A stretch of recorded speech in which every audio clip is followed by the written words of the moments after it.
Hi everybody, welcome back to my channel. So today is going to be another narcissistic video, but today it's going to be kind of like a post-narcissistic abuse and process of healing. I'm kind of going to just, because this is something that I'm going through right now, I'm just going to do kind of like a diary vlog about it. Of course, my healing process isn't going to be the same as any of you if you're suffering from narcissistic abuse, or anybody in the past who has suffered from narcissistic abuse, because our healing journeys are all different. They're not all the same. We have different circumstances. But the only thing that I can base anything off of is what my current situation is. So, to help my healing journey and to possibly help somebody else's healing journey, I decided that I'm going to do a vlog about everything that's going on with my healing process. So, this is the first month after the narcissistic abuse and getting away from that. So, welcome. Okay, what can I say? Well, I'm a lot happier. I feel like I'm at ease and I can finally think clearly, because when you're going through that narcissistic abuse, and depending on how long you went through it, I went through my narcissistic abuse for 11 years with my significant other and my children's father. And I'm never going to fully be away from it, I assume, just because I do share kids with them. Now, I don't regret having my children. I just regret having my children with the person that I did have my children with. Sorry about that, everyone. I had to let my dog out. He gets excited when anybody new comes home, and so he needs to greet them all. But anyways, what I was saying was I feel more at peace. I can finally think clearly. When you're going through narcissistic abuse, you don't think very clearly because you're not allowed to think clearly. That abuser makes all the decisions for you, and you either have to go along with it, or basically you have to go along with it, suffer in silence. And just this month and a half of being on my own and having my kids here with me, it's been really interesting, but nice. I don't wake up every day feeling like I don't have a voice. I feel like my relationship with my children has gotten better because they are learning to respect their mother now. Because before, during that 11-year period, raising our kids, they didn't see me, their mother, as somebody that they had to listen to. It was their father that made the rules, set in stone. If I said something, he overruled it if he didn't agree with it. And it was basically his rules or nothing. And so within just this month and a half period of time, I have gained respect from my children. At least I feel like I have. Our communication is a lot better because I'm not giving up. Essentially, because for that 11-year period, especially as they've gotten older, the most recent years, it was almost like feeling like a failure, like I had given up all communication, because I felt like, what was the point? What's the point of setting rules down if they were just going to be, I was just going to be laughed at, spat in the face, basically said, Mom, we don't have to listen to you, we listen to Dad, type thing. So now we are over that. Now I'm still in the process of trying to navigate with my children that they need to rely on their mom for issues and things that go awry. And I need to put trust and faith in myself that I can handle those situations. Not that I feel like I can't, but when you're put in a position where you weren't allowed to at all, nobody gives you a handbook or manual with raising children. It's like an experience that you find what works for you, because not every child is the same. Not every child is going to respond the same way another child would with things. So, it's like you navigate and figure it out. Now, yes, I did primarily raise my children myself. Their father worked, and we only had one income coming in. So that's another thing that I'll touch on with. I know everyone says that being a single mom's hard, only having one income. But for me, fortunately, I had to learn when my kids were at a young age and all the way up until like 3 years ago, only relied on one income because their father was the only one who worked. Now, obviously, the amounts of the income are varying. But what I'm making now is what we were consistently bringing in every pay period when it was just their father working, so I am able to physically and financially support my children with the income coming in, plus having the child support, which is additional money that I wouldn't have had, didn't have back then when we were both raising our kids. So that is actually help. So the money issue with my children is not a problem. It's actually nice being able to have autonomy over my own money, being able to buy what I want to buy and how much of what I want to buy. I was not allowed to go off and, let's say, buy a bottle of perfume and maybe buy another bottle of perfume. Like, if I wanted to change it up or something, I was not allowed to do that. Like, that was seen as, no, you can't spoil yourself. All of the money that you have goes towards your kids if you have any extra after paying bills and stuff. So that was just something that was not unheard of. Now, obviously, I am still supporting my children, giving them their wants and their needs, but I am able to allow myself to choose what I want to spend my extra money on, for myself as well. So that's been really, really nice, having that. Regaining relationships with people, that's been tumultuous, kind of. Not so much. It's more or less my own mental process, going through all of that, regaining relationships with people that I had in the past. It's, the want is there and the need is there, but sometimes not everybody that you used to have contact with wants to regain those relationships or is able to regain those relationships, and sometimes that it's really hard for me to kind of navigate through that, because I'm a very emotional and sensitive person by default. And after having gone through narcissistic abuse and always being told that you are wrong and that you are the reason why everything bad has gone down in your life, and you're just a terrible person, you blame yourself for the reason why things don't go the way that they should.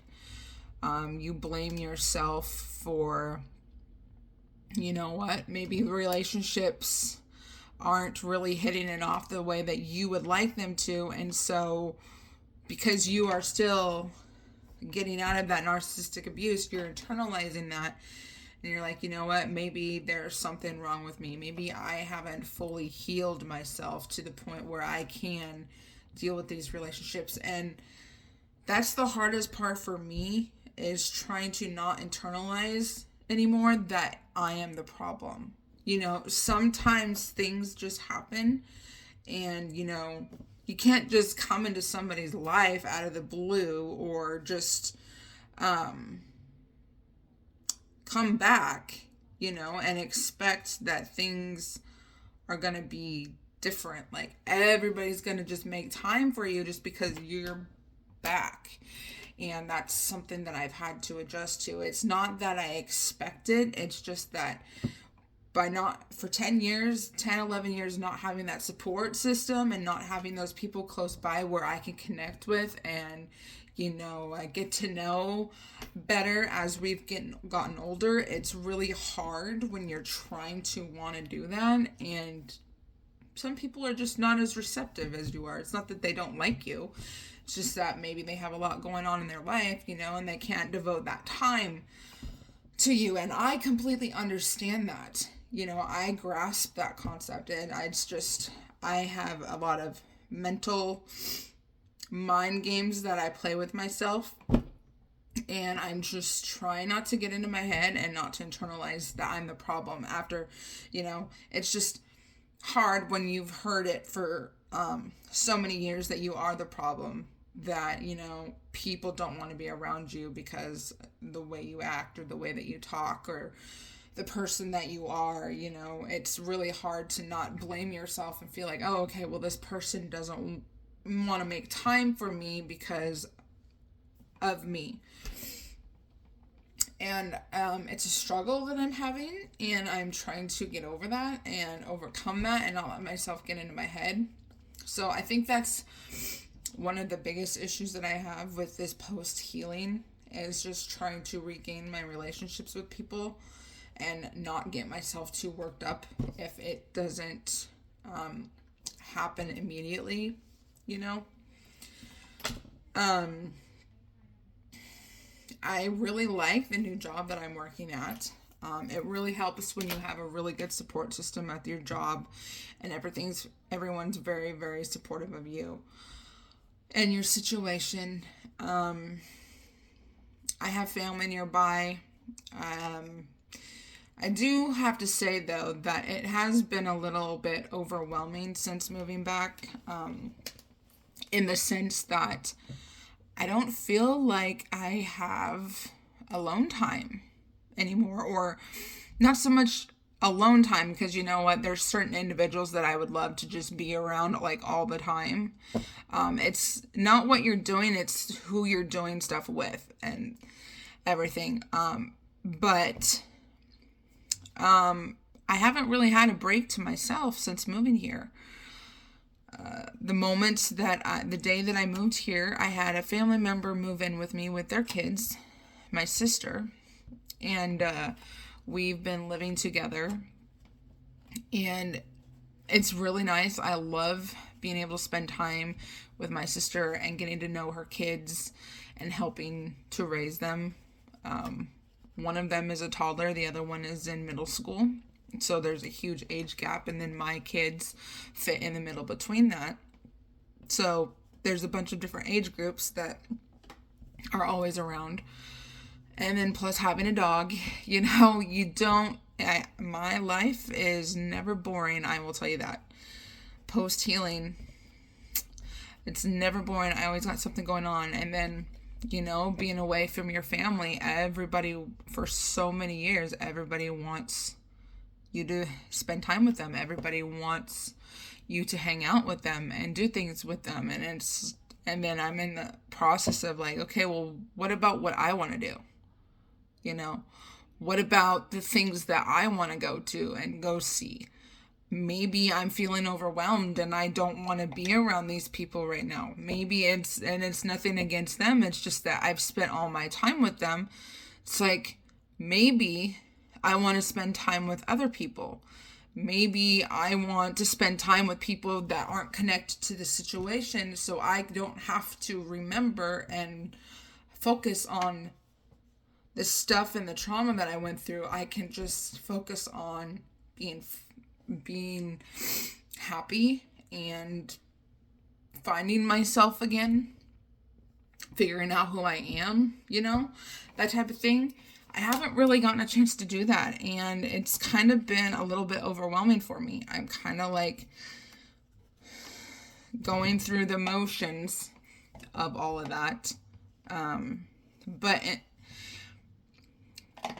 I am overall happier than I have been in 11 years. I can sleep soundly at night knowing that I'm not going to have any abuse done to me.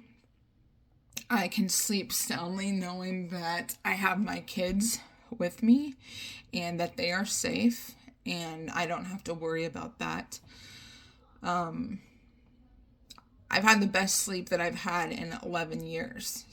And so that is good. But, obviously things aren't perfect. I was actually talking to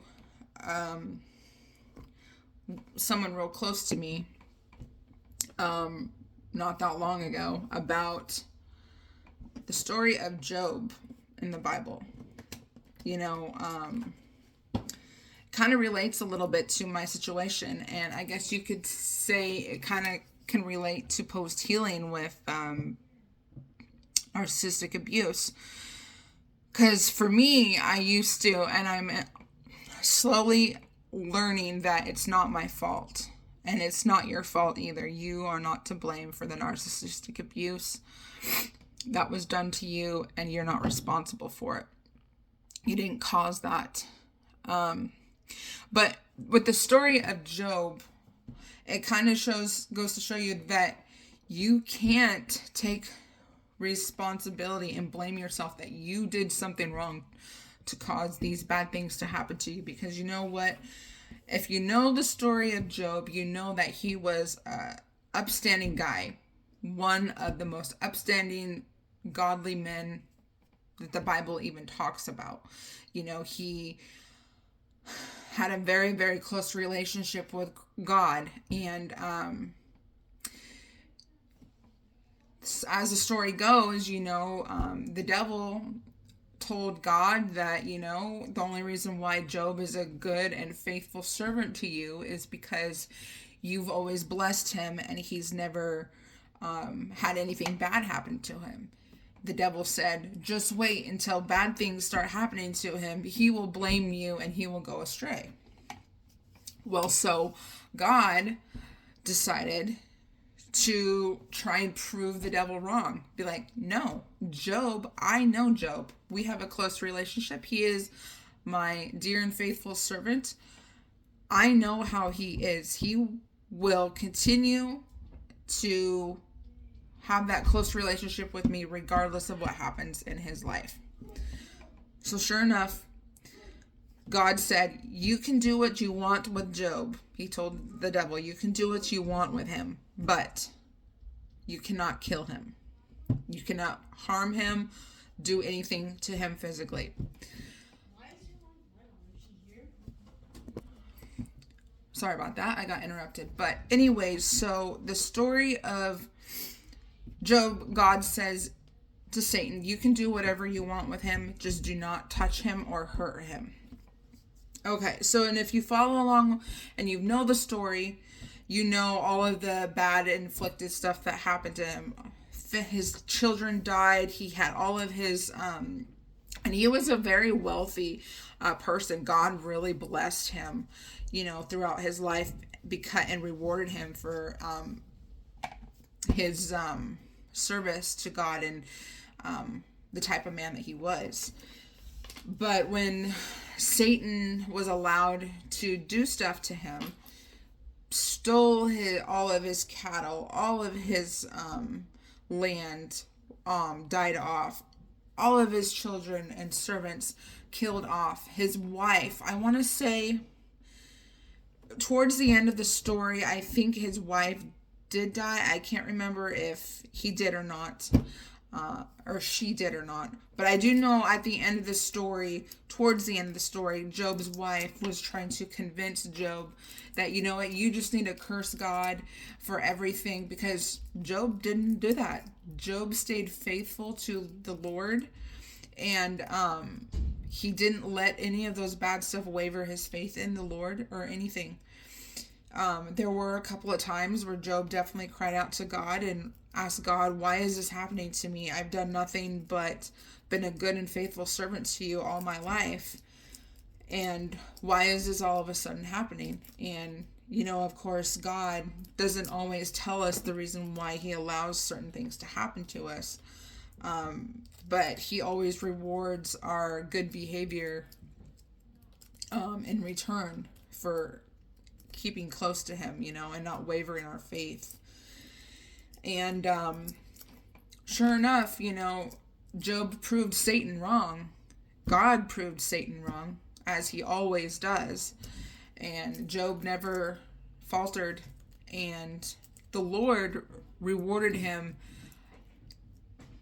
plenty, like double fold of what he had prior to all that happening to. Job was rewarded greatly in return.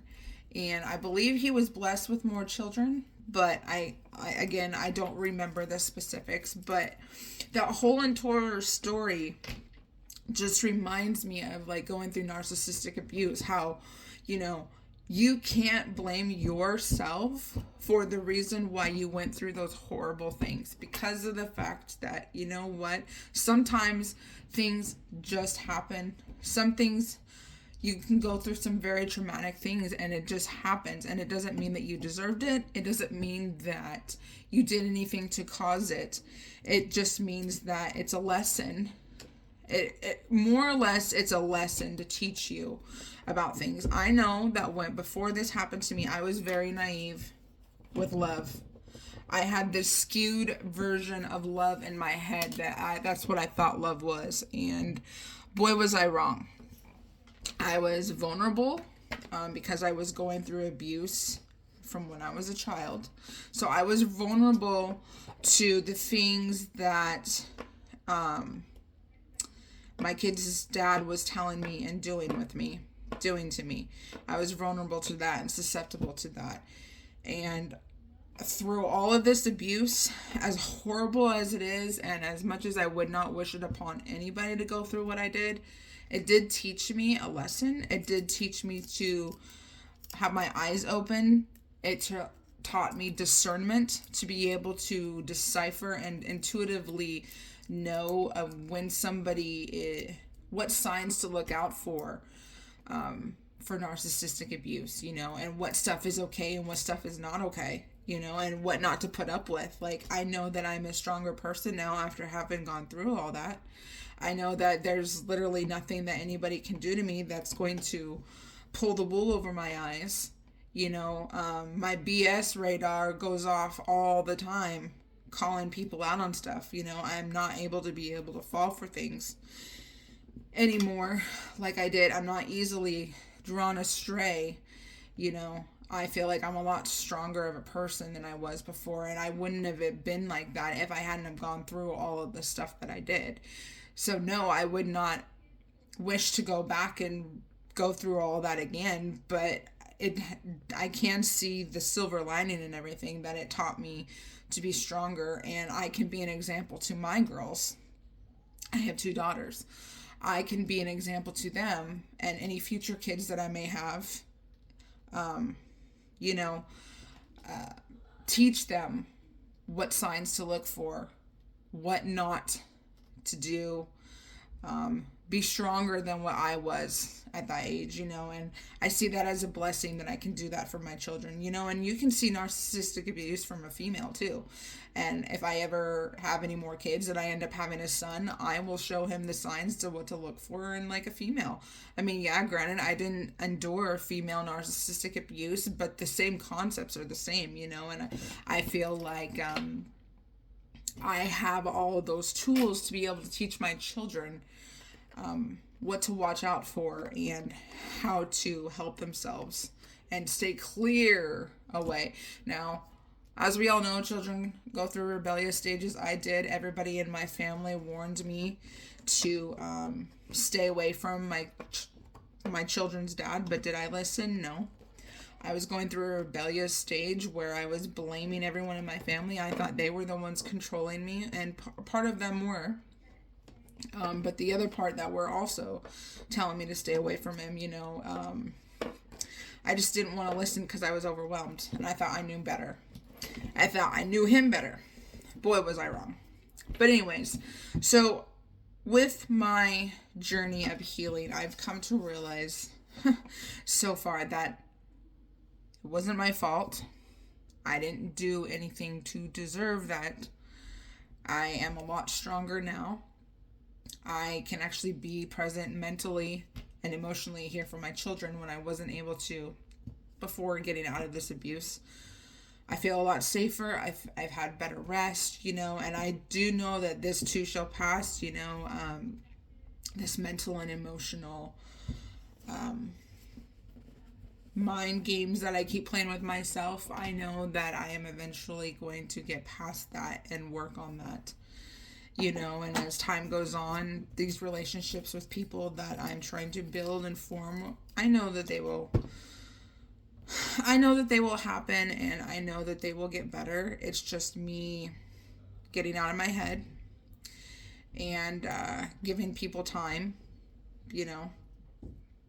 And so, yeah, this is my 1 month post narcissistic abuse video. I'm going to try and do more of these as time lets on. Another thing that I was going to talk about was the transition of custody with my kids' dad. So that's been an interesting one. So he showed up, the week after we moved, hung out with the kids, decided that he was going to crash my place where we live and stay there the entire time because he was too cheap to pay for a motel. And out of the goodness of my heart, and because it was for my kids, I let him stay that weekend, even though I should not have. But I did. And because he said that if I didn't let him stay, that he was going to end up sleeping in the car. And of course, he said that in front of my children. And my children got upset and didn't want to see their dad sleeping in the car in the cold. So, of course, I was forced to have him there. It was a manipulation tactic. Still trying those manipulation tactics to this day, but majority of the time they don't work.